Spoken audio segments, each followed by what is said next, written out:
Welcome back to the second half of our deep dive, covering the Babysitter and the Man Upstairs urban legend. A heads up that a good portion of this episode is going to cover true crime. I've put trigger warnings in the description, but if it's too much, I hope to see you back next time.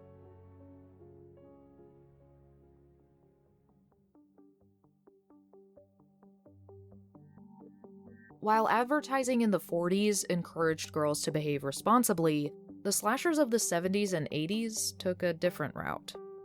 If you don't take babysitting seriously enough, someone could die. In some versions of the Babysitter and the Man Upstairs urban legend, where the girl watches TV, some people interpret this to mean that the sitter would rather watch TV than to do her job and check on the children, even if she still interacts with the kids. It aligns with the notion that motherhood gets no breaks, and succumbing to any diversion is worthy of punishment, similar to the mall abductions and mutilation legends. Foreman Brunel explains that oftentimes the killer doesn't tell the girl what to do directly. He points out what she's missed in order to prompt her to act. Have you checked on the children? This question is, quote, a directive that commanded compliance in females who had grown more cocky. To hammer home his point, in one particularly gory version, the maniac attached a note to the baby's mangled body that read, quote, I told you to check the baby. By the 60s, teenage girls were dealing with the complexities of puberty, the introduction of what sex is, and now, navigating the complex social clash that their mothers were experiencing. These mothers were trying to work, but the societal values pushed that children should come first, no matter what. This created a kind of oxymoron, as it made babysitters almost a requirement. Children should come first, but also use other children to put the care of your own children first. Conservatives began to mobilize to fight back against the feminist ideals, cloaking themselves in pro-life arguments. The traditional, and therefore ideal, family could only survive with men as the head of the household, with women not as equals, but as, quote, helpmates. And pretty soon, this snowballed into outrage at the access to birth control, abortion rights, and the independence of teenage girls. They also advocated for repression of sex education, which therefore made it difficult for teens to understand themselves or their peers, making it increasingly tricky to make informed decisions. Sound familiar? And though conservatives and pearl-clutching churchgoers hated the horror genre, they didn't realize that many movies were actually taking their side. Quote, horror movies would serve to check desire by showing girls the punishment that awaited their transgressions. These girls, frequently aged 11 to 14, were assaulted on all sides by parents who wanted them to babysit and to take responsibility early, by a conservative society telling them that they weren't authorized to know anything about their bodies, but that they should be ready and willing to create and care for another human life, and by many popular movies that threatened them with a bloody and painful end if they weren't perfect at their job. Quote, Mad Men's favorite victims would be those who threatened the traditional social order, teenage girls who followed their mother's footsteps right out of the front door. In one movie after another, young, income-earning females, unconstrained by family, empowered by feminism, liberated by the sexual revolution, and self-gratified by youth culture, would get what they deserved.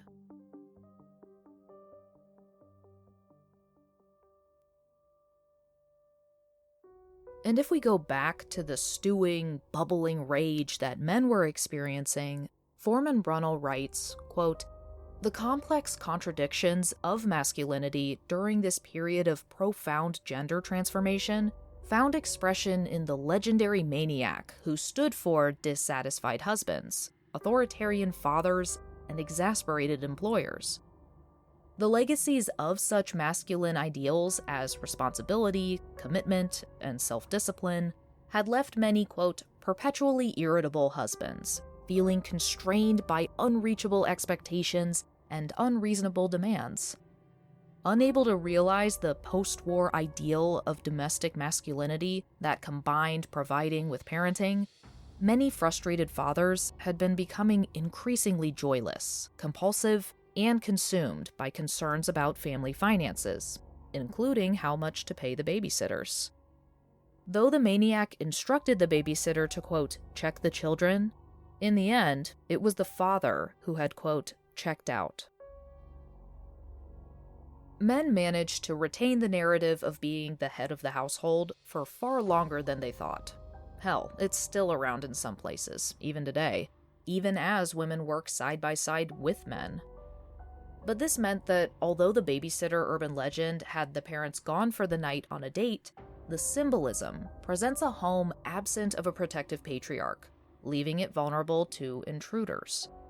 Would the maniac have even tried a home invasion, to even attempt his terrorizing phone routine, if the father had been home? Probably not. This intruder is now a representation of the father figure, mutated by rage into an uncontrollable symbol of masculine anger, ready to enact his own form of justice. And, fueled by the babysitter pornography, and without a wife at home to satiate him, Foreman Brunel writes, quote, in the legend's many versions, the maniac's, quote, heavy breathing conflated raging hostility with sexual dominance. No longer a protector, mutated dad was a sexual predator. This sexual threat was made even more explicit in especially lurid variations of the legend, in which the maniac sometimes used, quote, dirty language, and at other times made obscene sounds. And I'm sure that a few people are listening to this and thinking that this climate of masculine frustration sounds a little extreme. But unfortunately, there are a few criminal reports that national mass media didn't report widely, but crimes that Foreman Brunel took note of. The next few sentences are going to be brutal, but this information is very relevant to include. So, a trigger warning for sexual violence, and I'll give a second or two for people to skip ahead, maybe 2 minutes or so. In 1977, the New York Times reported that a father who hired a babysitter caught the babysitter drinking beer with a few boys. He didn't just call the girl's parents, or even the police. He raped this 16-year-old in front of his own 6-year-old daughter. Quote, that same year, several girls were raped by a robber while babysitting in suburban New Jersey, and a 13-year-old girl who went to babysit never returned to her home outside of Minneapolis, Minnesota.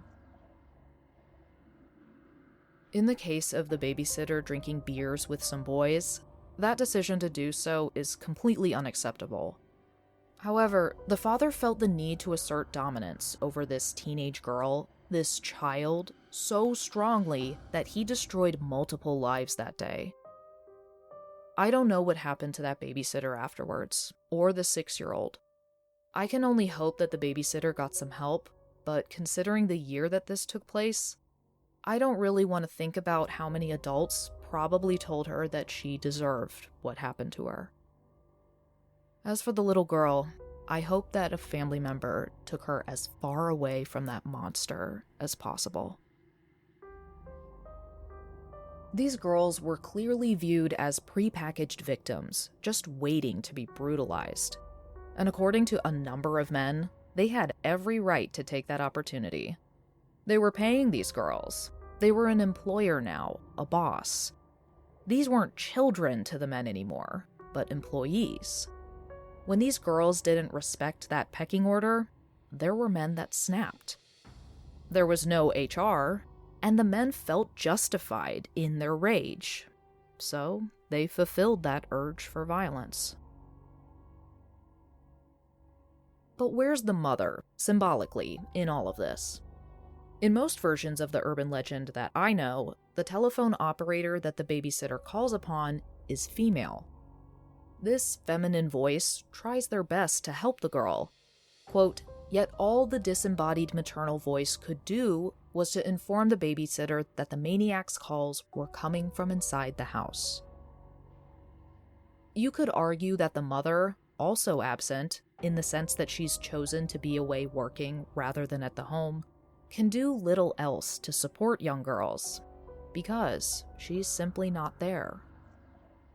Quote, "As women left the home to work, it would be the babysitter and the maniac who negotiated the gender geography of the home. With no wife to contain his impulses, and with his masculinity challenged by far-reaching social transformations, despair was unleashed by desire." Author Mikhail Koven writes, quote, "Perhaps, as we consider the implicit interdictions in this story, we need to at least hypothesize what the babysitter's own fears are. It is not the literal belief that some psycho killer will torment him or her from a telephone extension in the same house after brutally murdering the children, but perhaps it reflects fears regarding responsibility. Sole responsibility for a child or children in one so young themselves must weigh heavily on their minds. What if something really horrible happened while babysitting? Would you, these legends seem to ask, know what to do in an emergency? Probably. If the babysitter were responsible at all, he or she would know how to contact the parents in an emergency, as well as the various phone numbers for the local police, fire department, ambulance, and/or poison control center. But who does one call when there is an escaped lunatic in the house? Personally, I'd say 911. Maybe.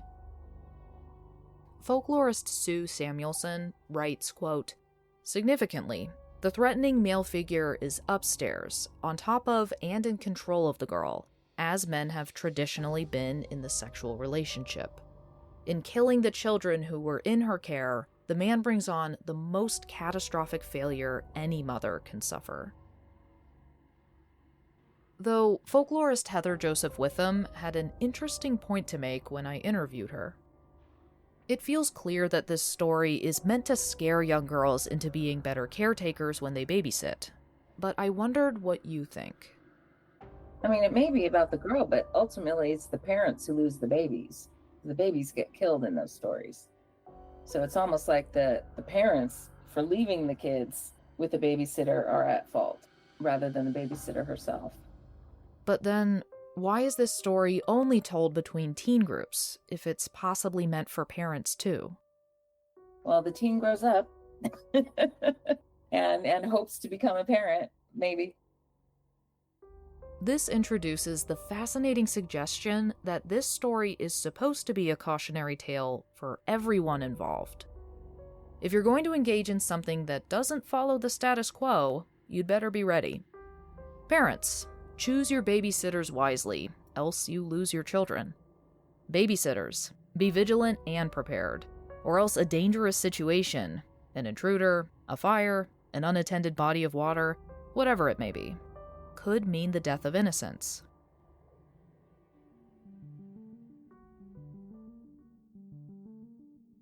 We've heard a lot about what adults were feeling at this time, but what was the effect of that emotional turbulence on these girls? Not only were they getting mixed signals from the adults in their lives, but when they tried to go have a night out to see the latest popular movie, they got to see versions of themselves through the eyes of deranged men. They watched as babysitters, much like themselves, though often slightly older, fought for their lives. The messaging in the film telling these little girls that they deserved this torment. These movies, in addition to the horrifying crimes such as the assaults and murders we just discussed, stoked fears of the fathers of the families the girls were going to work for. The popularity of victimized babysitters in movies, novels, myths, pornography, and newspaper articles created a population of young girls that were terrified of a world that seemed to hate them.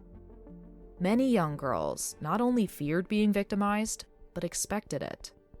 Quote, "Feminist scholars have argued that although representations typically exaggerate social realities, cultural images and stories nevertheless have an impact on how females experience reality. Alone in an unfamiliar house, girls were likely to associate dissonant noises, heavy footsteps, creaking doors, Dripping faucets, caterwauling cats, noisy pipes, and shrill telephone rings, with the voyeuristic men who stalked babysitters in the many horror stories. Penn State professor Bill Ellis remarks, I think it makes more sense to look at it in a simple way and say the babysitter is dealing with her own anxieties of being potentially the cause of the children's death. And the killer upstairs is the killer upstairs for her. He gestures to his own head. Ellis might allude to the ability of the human mind to wind itself up, but Joseph Witham had a very valid laundry list of reasons why babysitting can be intimidating. It is. Babysitting is scary if you think about it. You're going to someone's house, you don't maybe know them all that well, you're expected to know things and do things and watch these children, and sometimes they're crying and don't want you there. I mean, it's actually kind of a scary prospect, and sometimes the house is filthy.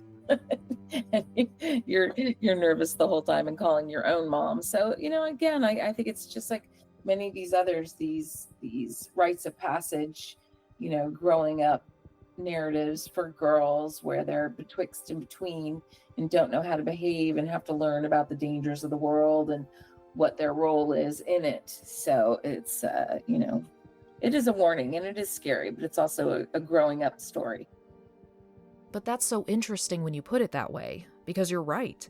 It almost paints being a babysitter as a hostile situation, 24/7.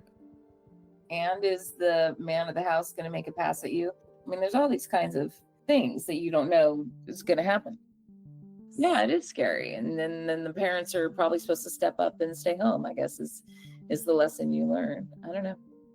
I once babysat. I went over to the house, and it turned out to be a hoarder house. It was terrifying. There was trash up to my knees. I called my mom, and she came over and sat with me until the people came back home. I was like, I can't, there's probably rats in here. Like, I can't be here. It was terrifying. That's a lot for an adult to deal with, let alone a kid. Yeah, we were pretty freaked out. We had no idea. However, the girls started to bond over this shared terror. The babysitter urban legend was passed around at slumber parties and sleepaway camps, allowing them to see other girls who were scared of the same things, and giving them the opportunity to troubleshoot with each other about what they would do in a worst-case scenario. Some kept a whistle on them to blow into the telephone if a prankster tried to call and ask if they'd checked on the children. Others would take the radio and blast it into the receiver. In a world where adults seem determined to hate them, yet also require them, at least these girls had each other.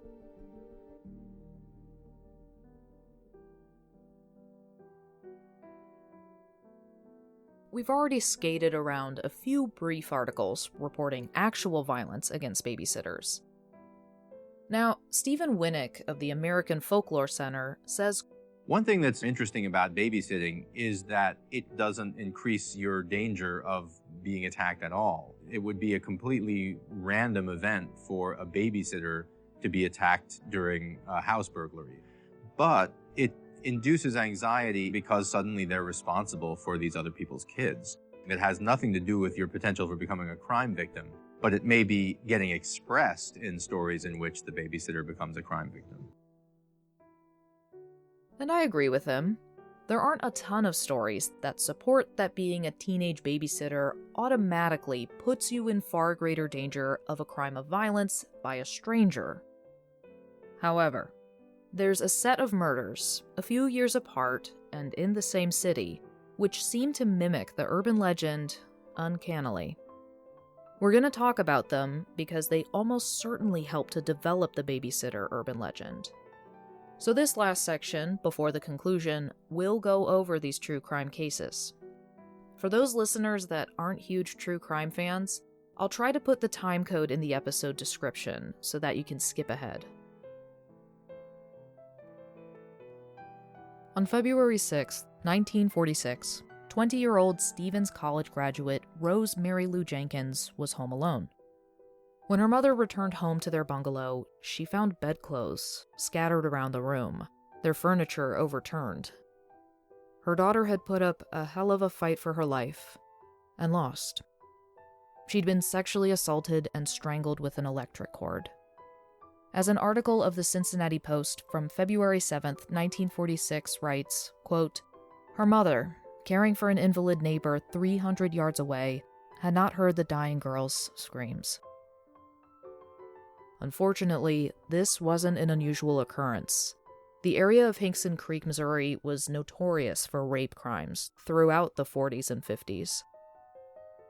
Police Chief Nathan Hagen believed the killer was familiar to Mary Lou, as they entered via the front door and the latch on the outer screen door had been lifted from the inside.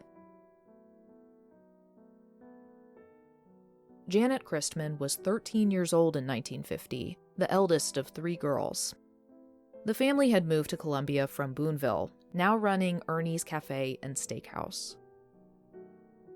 On the night of March 18th, 1950, Janet was babysitting for the Romachs' 2.5-year-old son as they attended dinner and a dance. Her friends tried to persuade her to party with them instead, but she turned them down to babysit. There was a burgundy suit she wanted to wear for Easter, so she needed the money. The baby was already asleep when the Romachs left, Ed Romach showing Janet the loaded shotgun that he kept by the front door in case of emergency. Different times. The Romachs called the house to check on Janet at 11 p.m., but they got a busy signal. This wasn't unusual, as they had what was called a party line, where they shared a phone line with multiple households, so they just assumed that another house was on a call. The Romachs came home to find the front door closed, but the back door ajar. They walked in, and blood was smeared all over the living room, the hall, and the kitchen, eventually coming upon Jeanette's body at approximately 1:35 a.m., a girl just 3 days shy of her 14th birthday. Jeanette's head had been punctured by what seemed to be a small pipe, which was never found, and an electric cord had been left around her neck. Their son, Gregory Romach, hadn't even woken up throughout the entire scuffle. Pathologist Dr. Neal of the University of Missouri conducted the autopsy, determining that she passed away between 10:30 and 11:30. Both a sleet and electrical storm had slammed into town during that time frame, possibly preventing anyone from hearing Jeanette screaming. However, at 10:35 p.m., Deputy Ray McCohen picked up the ringing phone on his desk. Desperate screams ripped through the line. He could only make out the words, "Come quick," being screamed by a young girl before the line went dead. McCohen didn't think it was a prank, but there was nothing Deputy McCohen could do. The telephone company's main switchboard was closed, as it was so late, so the call couldn't be traced. McCohen could only sit at his desk, sick with foreboding, and hope that the girl would call back. She never did. The documentary crew of Killer Legends went to visit Carol Haley Holt, who'd been a very close friend of Jeanette since first grade. Jeanette was babysitting for the Romach family out kind of in the west edge of Columbia. It really wasn't in the city limits. It was a kind of a eerie night. I also was babysitting, and I just felt uneasy, and that was unusual for me because I did quite a bit of babysitting. But I just felt that something was going on about 12 o'clock. And I even got up to check the door, make sure it was locked. Went in to check the little boy. He was fine. And then the next morning, the phone rang. My mother went in to answer and told me that Jeanette had been killed while she was babysitting.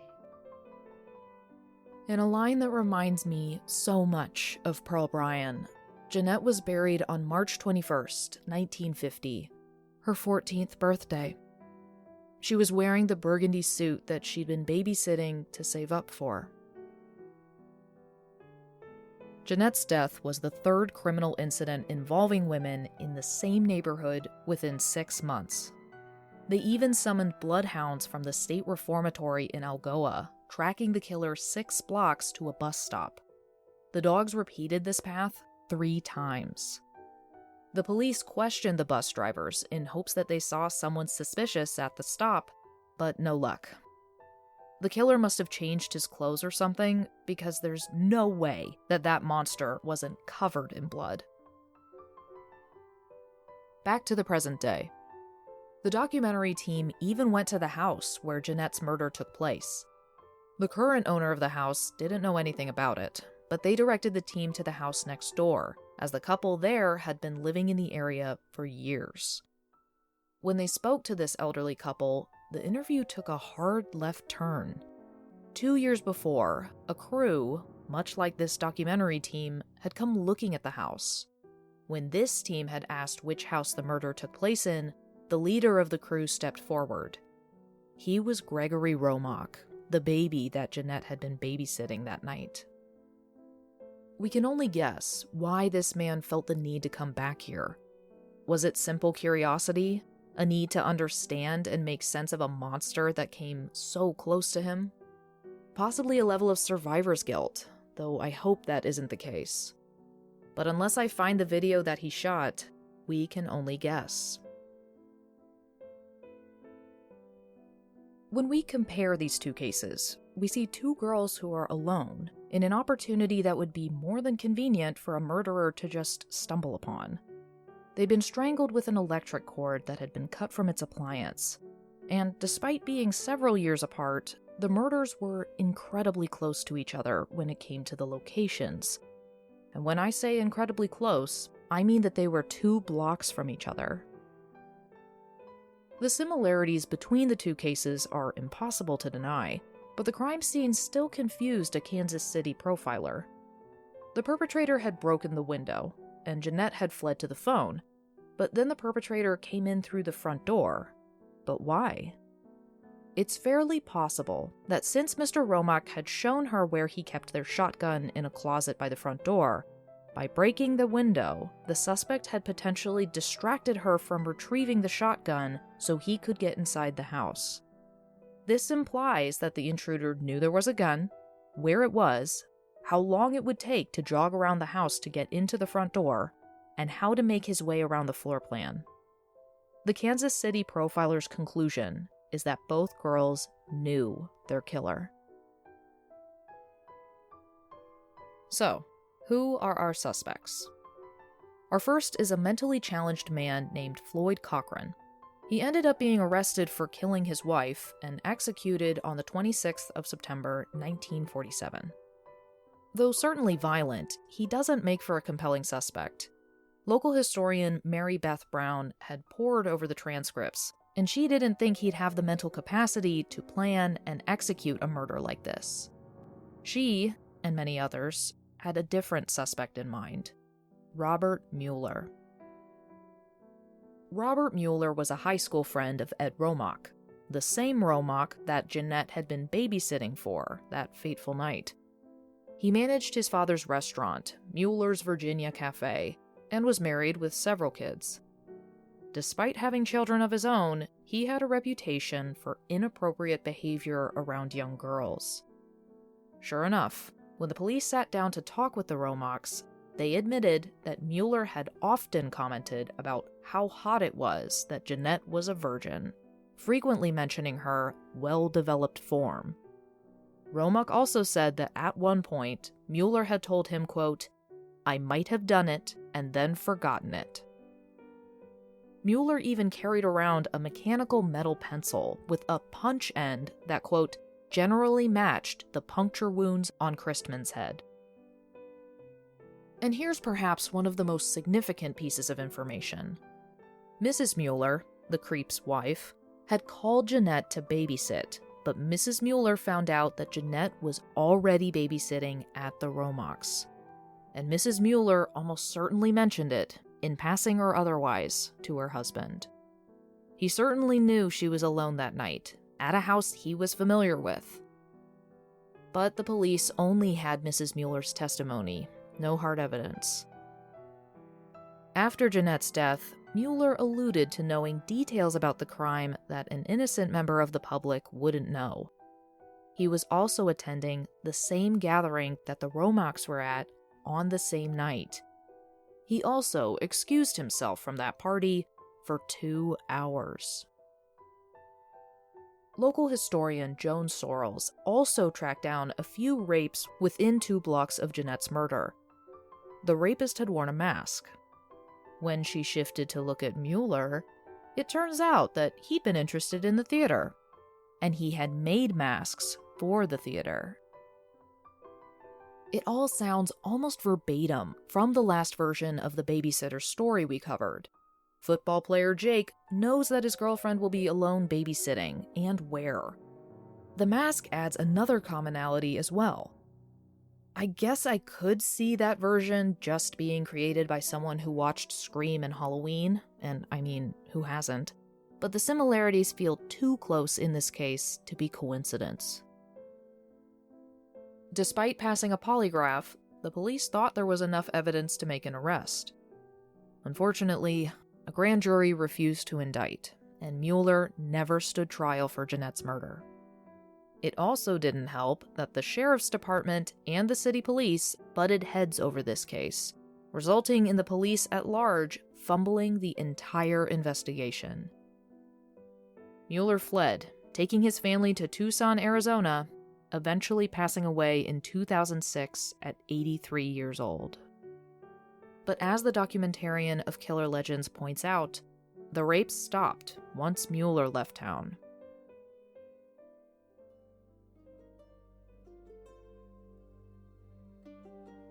Tracing urban legends back to its source is usually pretty impossible.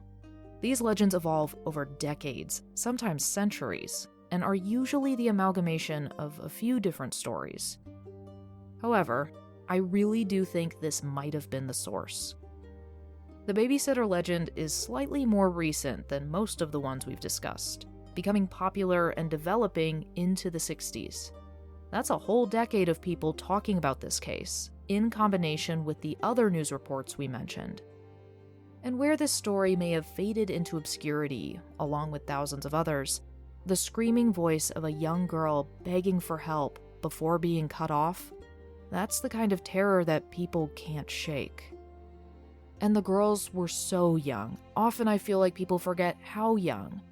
They were kids themselves, trying to earn a little money, tentatively dodging the advances of predatory men, and just trying to do their jobs. And then we see a commonality when it comes to true crimes that line up with an urban legend. The murderer is almost never caught.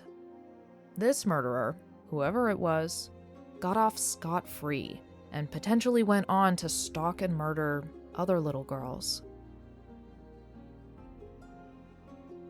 Decades have passed, and I'm sure that many people assume that progress has been made in those years.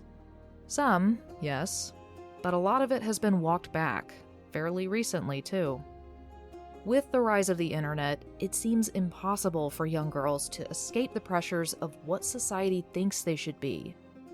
Where in the 60s, they might have heard such comments at church, school, or from extended family.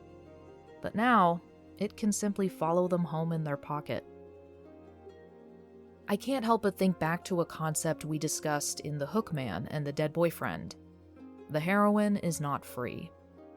In this story, it doesn't really feel like the young babysitter ever even had a chance to be free. If she goes to babysit, she's penned in by the responsibility of childcare. If she's attacked on the job, then that trauma is set in stone if she survives. And if the children die, nothing more to say there. She simply can't win. If she doesn't babysit, then she's not learning valuable feminine skills for when she has her own children. If she does, then she takes on a lot of responsibility at a young age. And as we've learned in this episode, sometimes it's not the crazed stranger you have to worry about. In our conversation, I mentioned to Joseph Witham that times are different now. We don't have landlines anymore, the crux of the story. We have cell phones. Does that make the story obsolete? No, but it's not, because, you have location services. So you can tell the guys where the guy is. You can tell he's in the house. So you think technology is going to keep up with the story, pushing it to evolve further? We don't want anyone else in the house. We're scared of it. more scared now than before, so that story will stick around for a while.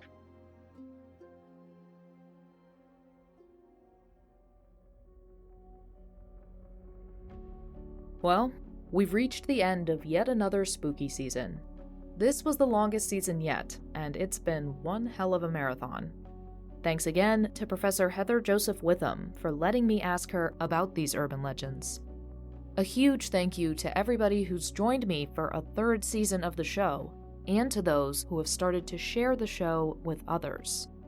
The show can only get so far with me posting to the internet void, so I really appreciate those who are helping me out. While Season 3 has ended, that doesn't mean you won't hear from me before September 2026. We have quite a few socials, and our Ko-Fi is where you can find most announcements about this show and my other projects.